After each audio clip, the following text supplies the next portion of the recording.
I am on my way to one of the most famous prisons ever built. For nearly 30 years, Alcatraz held America's most dangerous criminals, in a prison that was supposed to be impossible to escape.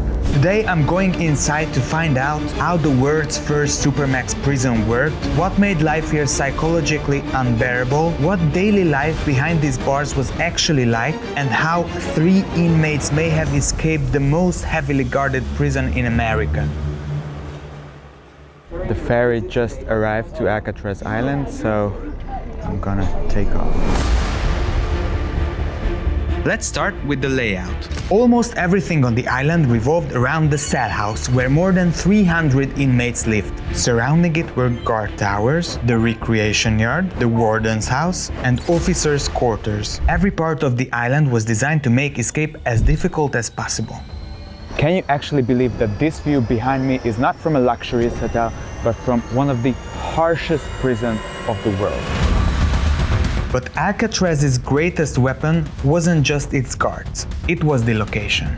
Less than 2 miles away, prisoners could see San Francisco every day, constantly reminded of the freedom they couldn't reach. And even if someone escaped the prison itself, they still had to survive the freezing water and the powerful currents of San Francisco Bay. The bay is also home to several shark species, adding even more fear to an already impossible journey. The cell house was the heart of Alcatraz. Its corridors were even named after famous American streets. This is Michigan Avenue. The main corridor was called Broadway, and every prisoner walked through Times Square on their way to meals. More than 300 inmates lived here, spending years inside a building designed to control almost every minute of their lives. I'm inside the prison 116, and I can hold both of the walls. Each cell measured just 5 by 9 feet. Inside there was only a bed, a sink, a toilet, and a small shelf for personal belongings. So they say that the sizes of the cells were not so small compared to other prisons of the time period. So the psychology of this prison was not about the sizes of the cells. What made Alcatraz different was the routine. Every day followed almost the exact same schedule. 6:30 a.m. Morning whistle sounds, prisoners arise, tidy cells, make beds, and clean wash basins. 6:50 a.m. Second morning whistle, mandatory morning head count, and cell inspection. 7 a.m. Breakfast in the mess hall with a strict 20-minute limit to eat under silent oversight. 7:30 a.m. Prisoners march to assigned work details, such as the laundry, tailor shop, or kitchen. 11:40 a.m. Lunch break and midday count, followed by a brief 20-minute meal period. 1 p.m. Afternoon work call resumes until late afternoon. 4:25 p.m.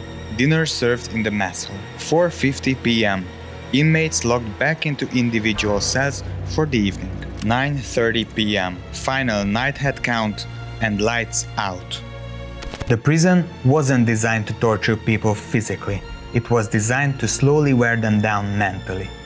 Another aspect of the psychological torture was that one side of the prison faced the San Francisco Yacht Club. On nights when there were parties and the wind was blowing in the right direction, the inmates could hear the voices of people enjoying their freedom. A freedom they knew they could never reach again. All the prisoners here got 1 pack of cigarettes every week. They didn't care if you're a smoker or not. Life in Alcatraz revolved around privileges. Every inmate was guaranteed only 4 basic rights: food, clothing, shelter, and medical care. Everything else had to be earned. If your behavior wasn't right, the punishments were very harsh in Alcatraz prison. Although, if you were acting cool, they gave you a lot of opportunities to have a better time here. They gave the prisoners brushes and pencils and everything they needed to paint pictures, for example. They also gave the prisoners headphones, which they could plug into the wall, and that's how they were able to listen to the radio. There was also a library next to D block where prisoners could read books and newspapers. Imagine what a newspaper can mean if you're fully detached from the outside world. Those rewards weren't acts of kindness, they were parts of the system.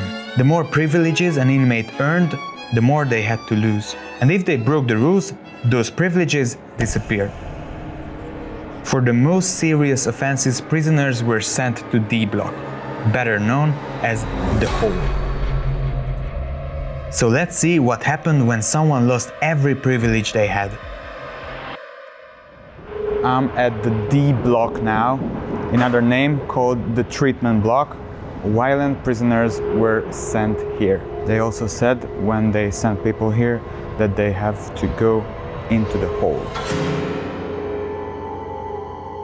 These punishment cells were designed for inmates who repeatedly broke prison rules or became violent. The prisoners held here lost nearly every privilege they had earned. No radio, no books, no hobby activities. For some inmates, punishment meant spending days in complete darkness. Many former prisoners said that the isolation inside these cells was even harder to endure than the rest of Alcatraz.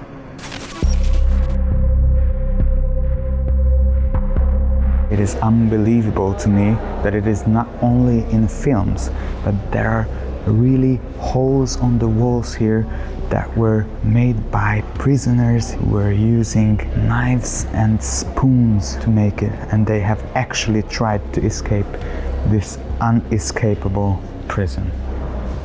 This is amazing.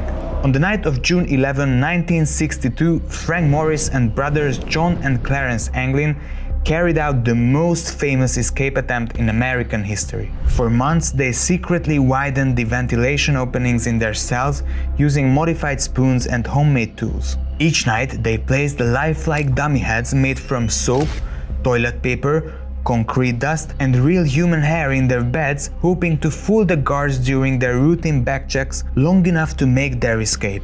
They climbed through the openings behind their cells, crossed the prison roof, and escaped the island on a handmade raft. The FBI concluded they most likely drowned in San Francisco Bay, but no bodies were ever found. More than 60 years later, no one knows for certain whether they died or actually escaped. Do you think they actually escaped? Leave your opinion in the comments and follow the channel for more adventures like this.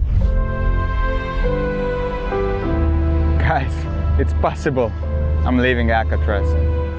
Unlike thousands of inmates before me, I'll be back in San Francisco in less than 20 minutes. Today, Alcatraz is one of California's most visited landmarks. But once you walk through these corridors yourself, it's easy to understand why generations of prisoners believed there was only one way out.